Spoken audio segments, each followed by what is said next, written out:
Welcome to my cozy at home get ready with me. Today I'm going to be sharing my top 10 essentials for a natural glowy makeup look. So to start, I always start off with my Lyra moisturizer, and I just kind of go in with my face. This is really good if you are like me and you have very sensitive skin. It makes it so that your whole face is just kind of more glowy. It puts on a really good moisturizer and it lasts all day. So it puts a really good foundation underneath the rest of your makeup. After I put on that, I kind of like to let it dry, and then I'll go in with my Rhode. I believe this is the glazing milk, and it also just kind of adds more moisturizer, especially adding in to that fall season. It's really important to keep your skin super moist and healthy. So I'll just kind of dab a little bit in my hand and then mix it around my face. Let that sit in for a minute before I add in any other makeup. I do also like to extend it down to my neck. Just kind of leaves a little bit more of an effortless glow. And then while that is sitting, I will usually go in with my Langrain, and that is my lip butter. Just kind of makes my lips more tender and moist. That way they don't get cracked. And if you're adding lipstick or anything like that on, then it just makes it so that puts a good foundation, and adding it on before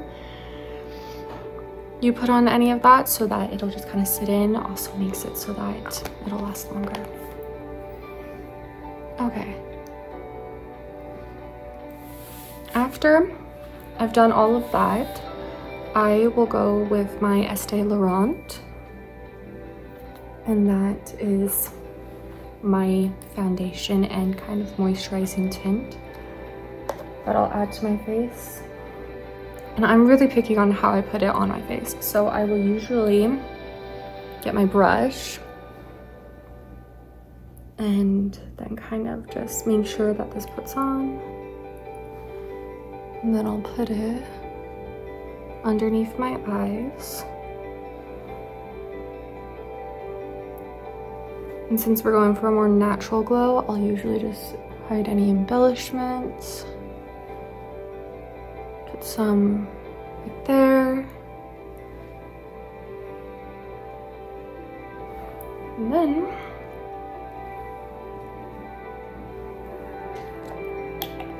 once I'm done kind of putting this on before I rub it in, I will put my Rhode Barrier Butter. This gives it a more tinted, glowy look, so it adds more of a creamy look to your face so that it doesn't look so caked in or dry. I just like to put a lot kind of where the foundation is going to be.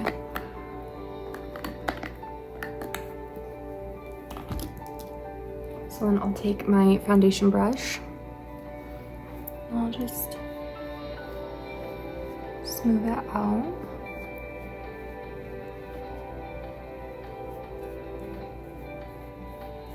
One of the things that I really love about this foundation is how natural it looks on my face. It doesn't add a lot of build, but you can most definitely build up with it if you want to go for a more bolder look. And I also love how it has so many different shades. I think there's about 50 shades if I looked last on their website. So it's just so versatile and so unique to your personal needs.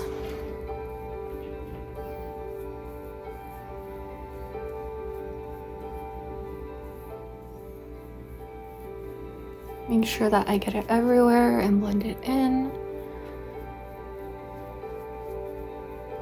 I try to avoid my lips at all possible with this, just to make it so that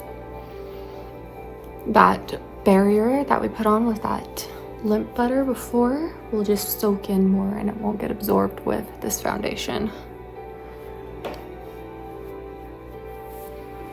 Okay. So now that that's done, I'll usually go in with my Rare Beauty, and this is my blush that I'll use. It's a cream blush. So if you look at it, it just has a very good cream, and I usually just use my finger to add it onto my face. So I'll just kind of dab it right there, get some more and dab it. And then normally with this one, I will put it on my lips, but because I'm going for a more autumn lip color shade, I'm just gonna dab it on my eye, just like that. And then I'll take my brush. I usually just use a fluffy brush, so this is kind of the variation that I use, and just stroke up. Another thing that I really love is if you're going for just an all-day look, so you have to go to work or you're going to be out all day, so you don't have time to touch up your makeup, this blush literally lasts all day. It doesn't fade out and it sustains its colors super well. It's also very good. All of this makeup is very good for sensitive skin, so if you do have sensitive skin, then it's very good for that. So then I'll just kind of go into the creases like that.